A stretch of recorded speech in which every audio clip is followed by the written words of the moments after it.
Hai semuanya, saya Serena Betara Silaban dengan 124317109.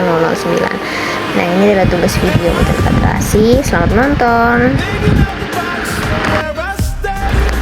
Hari ini saya kembali membuka laptop, bukan untuk berselancar di dunia maya, tapi untuk menuliskan sesuatu yang sederhana tentang bagaimana teknologi perlahan mulai mengubah cara kita belajar.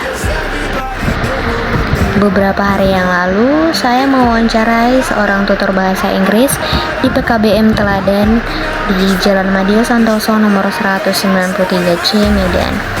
Nama beliau adalah Kak Khairunisa, di mana beliau adalah seorang tutor yang mengajar peserta didik paket C.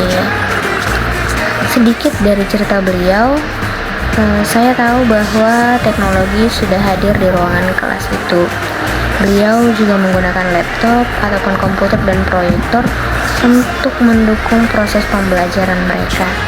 Beliau juga sudah menggunakan aplikasi seperti PowerPoint, Canva, dan Quizzes untuk proses pembelajaran. Tapi beliau juga sedikit bercerita bahwa mereka tidak menggunakan aplikasi itu sesering itu atau tidak menjadi teman setia dalam setiap pertemuan mereka. Mereka masih jarang dan dalam menggunakan PowerPoint ataupun Canva, dan bahkan beliau juga mengatakan bahwa beliau belum paham menggunakan Canva atau tidak pernah menggunakan Canva. Nah, Canva di sini sebenarnya digunakan untuk tampilan membuat materi yang menarik, dan PowerPoint juga bisa untuk menjelaskan isi pembelajaran, dan Quizzes juga untuk mengulang kembali atau untuk bisa memastikan bagaimana pemahaman siswa terhadap pembelajaran. Nah, beliau juga bercerita bahwa tidak semuanya berjalan dengan mulus. Kadang ada jaringan yang dia melambat, ataupun kadang siswanya kurang dalam memahami proses pembelajaran. Jadi anak-anak di sana masih perlu dipantau, atau dalam pembelajaran itu ada yang cepat tangkap, ada juga yang tidak cepat tangkap. Dan jadi tutor di sana mengatakan bahwa mereka melakukan metode untuk memberikan pelajaran ekstra kepada, atau memberikan pelajaran yang lebih lambat lagi, atau mengulang kepada yang lambat memahami. Nah, satu hal dari wawancara itu saya belajar bahwa literasi teknologi itu bukan sekedar kita tahu cara menggunakan alat, tapi tentang bagaimana alat itu bisa menghidupkan pembelajaran. Bagaimana teknologi ini bisa menjembati dan bukan menjadi menggantikan. Nah, jika saya diberi kesempatan untuk memperbaiki, saya akan mulai dari hal yang sederhana. Saya ingin memaksimalkan Canva, di mana bukan hanya sekedar untuk mempercantik tampilan, tapi untuk membuat setiap materi itu terasa hidup, berwarna, dan mudah dicerna. Oke anak-anak, selamat pagi. Pagi, Miss. Oke, gimana kabarnya hari ini? Kabar baik, Miss. Oke, berarti hari ini semangat ya untuk belajar ya hari ini ya. Semangat, Miss. Oke, nah anak-anak, sekarang kita akan belajar mengenai apa itu teknologi dalam pembelajaran. Nah, pasti ini sudah tidak asing lagi ya di kuping para anak-anak Miss yang sangat Miss sayangi. Nah, teknologi dalam pembelajaran artinya itu menggunakan alat media digital untuk membantu proses belajar. Nah, contohnya seperti ibu di sini memberikan PowerPoint agar anak-anak bisa melihat materi. Nah, coba dilihat PowerPoint-nya teman-teman. Nah, ya seperti itu.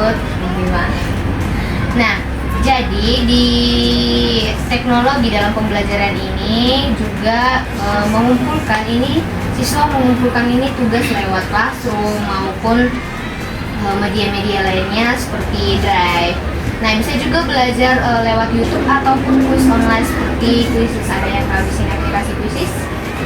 Iya, Miss. Nah, aplikasi Quizzes ini adalah aplikasi tentang memberikan kuis ataupun mengasah para siswa untuk mengulang kembali materi yang diberikan gurunya. Nah, jadi di sini teknologi bukan hanya cuma alat, tetapi bagaimana caranya biar kita bisa belajar lebih mudah, menarik, dan menyenangkan. Nah, contoh teknologi yang sering kita gunakan apa teman-teman? Handphone, Bu. Ya, apalagi laptop juga termasuk. Nah, aplikasi mungkin yang sering digunakan, yang kita gunakan, atau teman-teman ada nggak di sini yang menggunakan Canva, Classroom, atau yang lainnya? Pastilah ya. Nah, oke. Nah, itu adalah teknologi yang membantu dalam proses pembelajaran. Nah, apa sih manfaat teknologi dalam belajar? Nah, jadi manfaat teknologi dalam belajar ini yang pertama itu membantu pembelajaran lebih jadi menarik. Nah, teman-teman semua merasakan tidak bahwa teknologi ini membantu kalian dan pembelajaran lebih menarik, nggak membosankan?